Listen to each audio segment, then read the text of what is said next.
Quando Rondo and Lil Durk's animosity has formally escalated to a breaking point.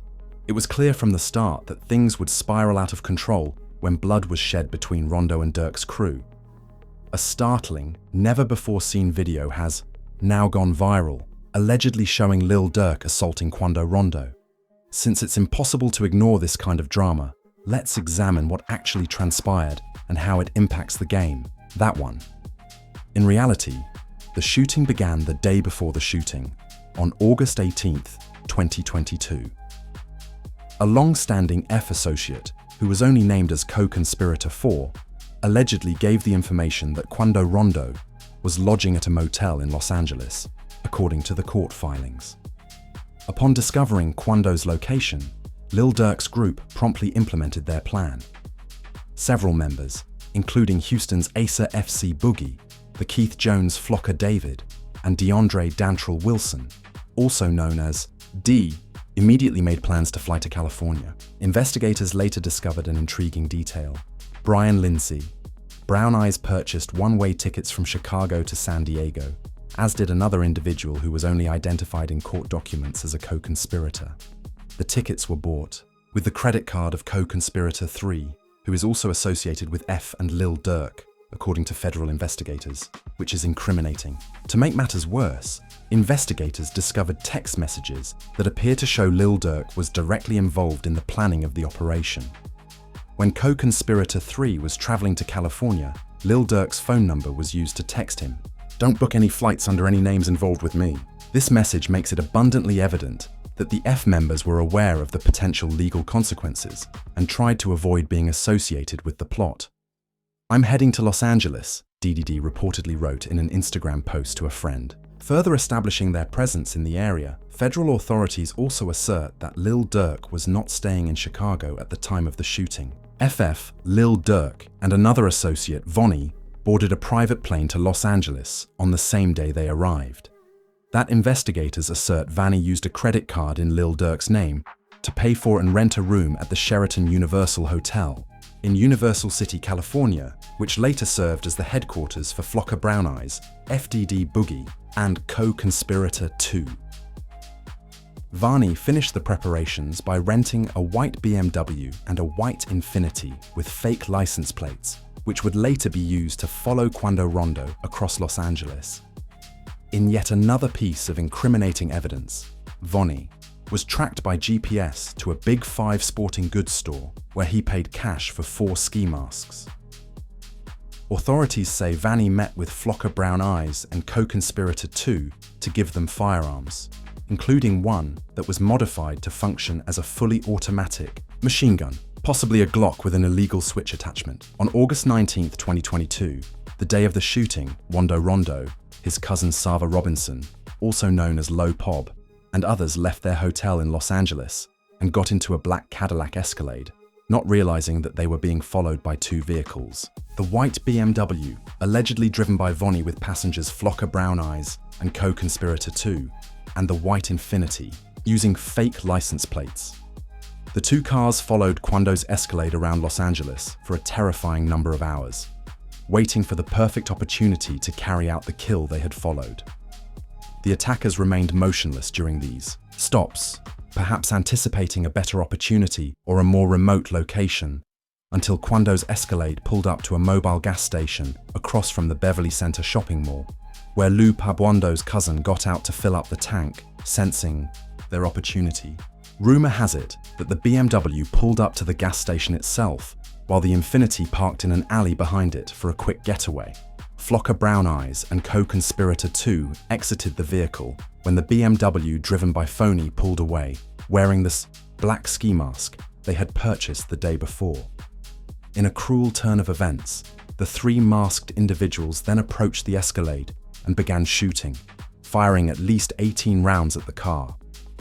Quando Rondo was unharmed, but his cousin Sava Robinson, Lupab, was killed by the gunfire. The gunman then fled back to the waiting car before leaving the gas station. The aftermath of the shooting was captured in graphic detail by witnesses who claim that Quando Rondo was distraught and yelled, "No, no," upon seeing his cousin's death. Lil Durk is said to have later made fun of this horrible incident in song lyrics. Federal investigators have determined that Brown Eyes and co-conspirator 2 arrived at the 15 minutes after the shooting. During this meeting, the co-conspirators discussed paying Flocker and Brown Eyes to carry out the shooting. In one particularly tearful interview, Wando Quandorondo recalled losing his close friend and talked about this painful experience, calling it the most devastating incident of his life. You had a situation in LA where you lost your friend, Lil Pap.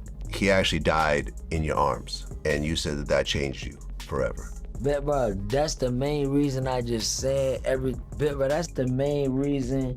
Do you think that was the most traumatic event you ever went through in your life? Man, hell yeah, and this why, cause bro, I used to run around and be like, I ain't never got none of them. But I just felt like when nothing ever happened to you and yours, and y'all done did all the burning our houses, and somebody come burn your house down and the firefighters don't show up. Life. 555-506-36. Interview following the shooting. Flocker Brown Eyes, DDD FF Boogie, and co-conspirator 2 boarded a flight from San Diego back to Chicago again a few hours later, purchasing one-way tickets. With co-conspirator 3's credit card, federal authorities claim that OTFDD paid Flocker and Brown Eyes for their involvement in the murder plot for over 2 years, and the case remained unsolved until October 2024, when a grand jury returned an indictment against Lil Durk and his associates on serious charges, including multiple murder-for-hire conspiracies to commit murder for hire, discharge of firearms, and a machine gun in furtherance of a crime of violence that resulted in death. Vonnie Flocker was arrested by law enforcement on October 24, 2024. In addition to these arrests, Brown Eyes FD and Fugi also executed several search warrants in the Chicago area at locations associated with FF members. Shortly after these arrests, US Customs and Border Protection notified the FBI that Lil Durk had booked 2 international flights, one from Miami to Dubai and one from Fort Lauderdale to Switzerland. Both flights were scheduled to depart that same evening, and the FBI noted in their report that the United Arab Emirates does not have a bilateral extradition treaty with the United States, which suggests Lil Durk may have been attempting to flee to a country where he could not be brought back to face charges. However, Lil Durk did not board either of these. One of the most heinous acts of violence in recent hip-hop history was Quandorondo's attempted assassination. Federal authorities claimed that Lil Durk was booked as a passenger on a private plane that was scheduled to leave Miami for Italy at around 9 p.m. At 8 p.m., law enforcement arrested Lil Durk as he tried to board the private flight. What is particularly concerning is the level of planning and coordination involved. Was not an act of violence that happened on its own, but rather a calculated hit that was planned from the highest levels of Lil Durk's organization. But why did Lil Durk go to such a length to ensure Quando's departure? Perhaps we need to go back even further to November 6, 2020, the day it all occurred. The story begins at 2 a.m. in the Monaco Hookah Lounge in Atlanta, Georgia, where King Vaughn, a rising Chicago rapper and close friend of Lil Durk, was killed during an altercation involving Quandorondo's entourage. Following the incident, surveillance footage went viral, showing the violent confrontation in graphic detail. An Atlanta Police Deputy Chief Timothy Peake said that 2 people were killed, including King Vaughn, who was only 26 at the time, after off-duty police officers opened fire on him. Lil Durk and King Vaughn had a very personal relationship. They were both from the Oblock neighborhood of Chicago and had a brotherhood that went beyond business. The immediate aftermath of King Von's death was chaotic and emotionally charged, with fans of King Von using the hashtag #HutchinForvo to urge Lil Durk to exact revenge for the murder of his friend. Federal authorities say that this public pressure, along with Lil Durk's personal grief, created a powder keg of emotion and potential violence. During this time, Lil Durk allegedly set a bounty on Quandorondo's life using coded language to avoid detection. In the weeks following King Von's death on November 20, 2020, tensions between the camps escalated when Quandorondo released a song called End of Story that addressed the shooting and claimed self-defense. Many felt that this musical response was disrespectful to King Vaughn's memory and probably heightened Lil Durk's desire for vengeance. Further complicating matters, there were rumors that Lil Durk had purchased tickets to Wando Rondo's upcoming shows in Georgia with the intention of causing trouble, but these were never confirmed, leading to Quando's When Timothy Leaks, also known as Lil Tim. The man suspected of shooting King Vaughn was released on bond in March 2021. Lil Ree, a close friend of Lil Durk, made threatening remarks during an Instagram live session, implying that retaliation was imminent. This further cemented the animosity between the two camps, and on April 14, 2021, Wando Rondo gave an in-depth interview with Angela Ye, in which he claimed to have been sleeping in a car the day before. Fake images of direct chats purportedly showed Quando Rondo attempting to work things out with Lil Durk. The FBI asserts that the federal complaint against Lil Durk is more than just a rap collective, and that it also serves as an association of individuals who commit acts of violence, such as murder and assault, under Lil Durk's apprehension. This assertion did little to diffuse tensions or alter Lil Durk's seeming resolve to exact revenge. King Von's death was not only a personal loss for Lil Durk, but also a major blow to his record label, Only the Family. His death represented both a business setback and an emotional trauma. This alleged organizational structure, with Durk at the top, is similar to the kind of hierarchy typically found in organized crime, not music labels. What's even more concerning is the claim that Lil Durk attempted to profit from the violence he orchestrated, according to federal authorities. FBI agent Sarah Corcoran has been quoted as saying that members use violence at Lil Durk's orders to keep their position within the organization. Given their status in the organization, retaliation and violence may be part of its culture, which would make a planned murder plot less shocking from the perspective of federal investigators.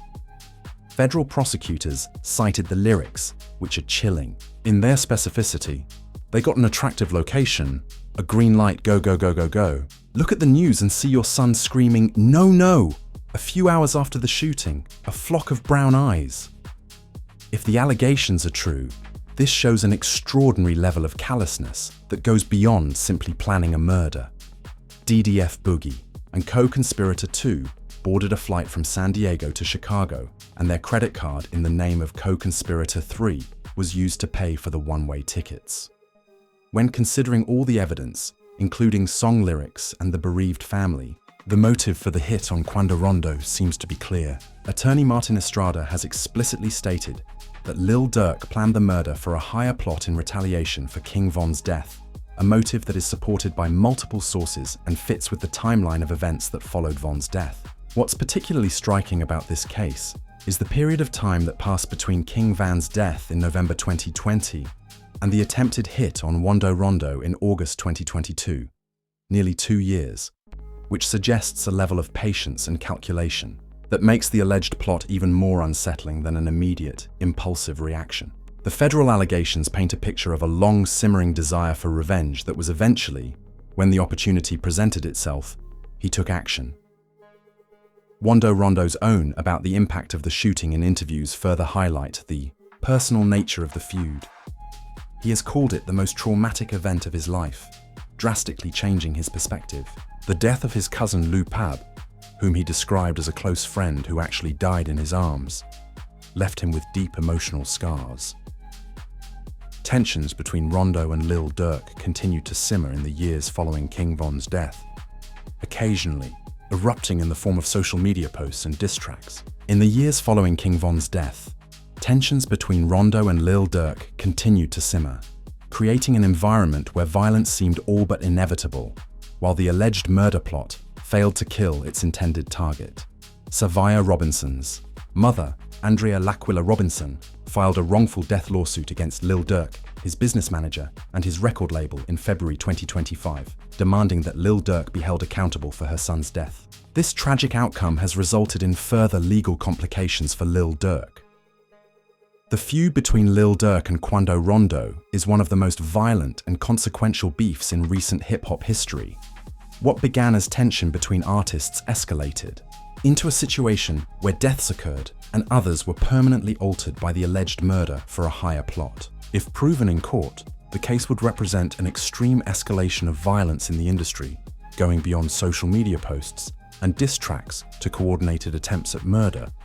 Fans and observers debated the morality and consequences of such violence in the music industry after Lil Durk's arrest in October 2024, and social media users speculated that Wando Rondo had responded with a forgiveness post that suggested, "We didn't get into this music industry to make it just to stay caught. Up in this street, as we all have families and communities counting on us, it's time to leave all that behind." Whether or not this post was directed at Lil Durk, one thing is certain. Lil Durk isn't exactly known for forgiving and forgetting, especially after he's been hit. Don't take my word for it. Ask the people who have crossed it. Lil Durk's contentious history. The murder is one of the more serious accusations against Lil Durk. These accusations are part of a troubling pattern of legal issues and controversies that have followed the Chicago rapper throughout his career. In 2009, Lil Durk was arrested for trespassing, but the charges were later dropped. This relatively minor offense would prove to be the beginning of his legal troubles in 2011, when he was charged with more serious weapons charges, leading to a conviction that sent him to jail for 3 months.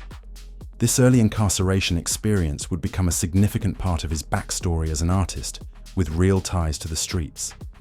In 2019, perhaps the most significant legal case before the current murder-for-hire charges occurred, as Lil Durk and King Vaughn were both charged. Over his career, Lil Durk has been linked to other contentious incidents and accusations.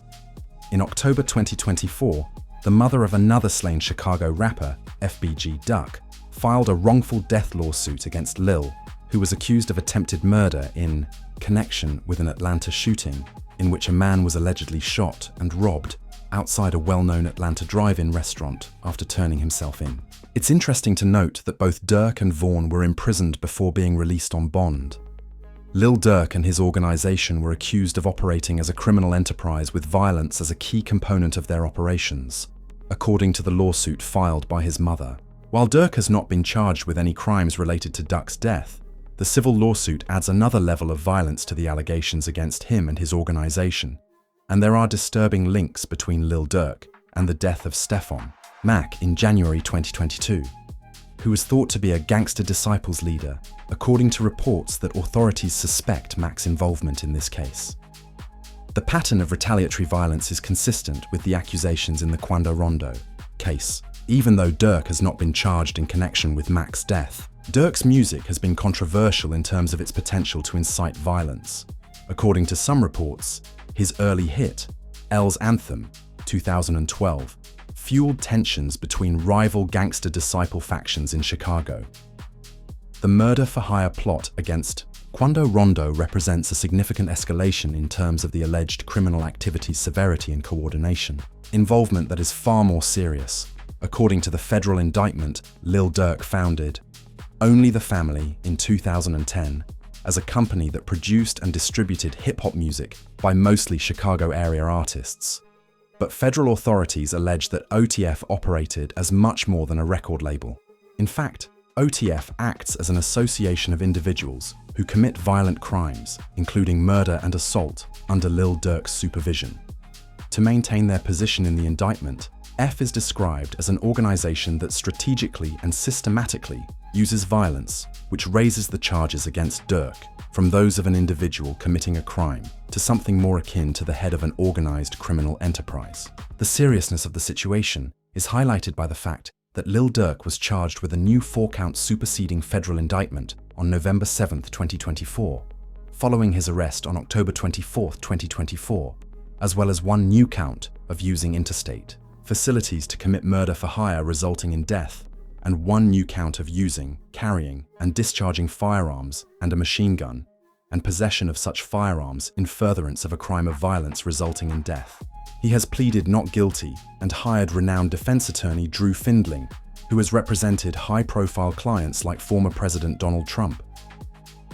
The trial was originally set for January 7, 2025, but court documents showed that the e-discovery process involves more than 230 gigabytes of digital evidence, including surveillance footage and recordings, as well as more than 20,000 pages of reports about murder, violent acts, photographs, witness statements, and medical documents. The prosecution and defense agreed that the case was unusual and complex, so the trial was postponed. In addition to the federal murder-for-hire charges, Durk is also facing a wrongful death lawsuit filed in February 2025 by Andrea Laquila Robinson, the mother of Sava Robinson Lou Pav and Durk.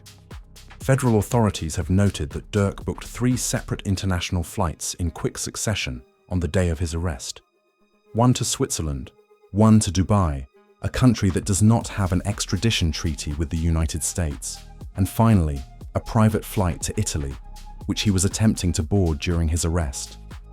In addition, his business manager and record label are being held accountable for Robinson's death. 5 other FF associates were also arrested and charged in connection with the plot, and U.S. Attorney Martin Estrada emphasized that the FBI and LAPD had to collaborate to uncover the conspiracy's interstate and multi-jurisdictional nature, indicating that authorities see the case not as a single incident, but rather as part of a larger pattern of organized criminal activity. In addition to the legal ramifications, Quando Rondo has been deeply affected personally by this case. Meanwhile, the pattern of accusations and controversies surrounding Lil Durk raises broader questions about violence in the hip-hop industry and the blurring of lines between artistic expression and real-world actions. In a May 2023 interview with the Los Angeles Times, Lil Durk discussed trying to distance himself from violence and turning to therapy to cope with the many losses he had experienced, suggesting a recognition of the toll that violence had taken on his life and mental health, making the allegations of setting up a murder plot all the more troubling. The incident's continuous internet circulation, despite the fact that its authenticity has not been verified, demonstrates that the actual human suffering, the lost lives, the traumatized survivors, the broken families, goes far beyond what can be portrayed in sensationalized headlines or viral films.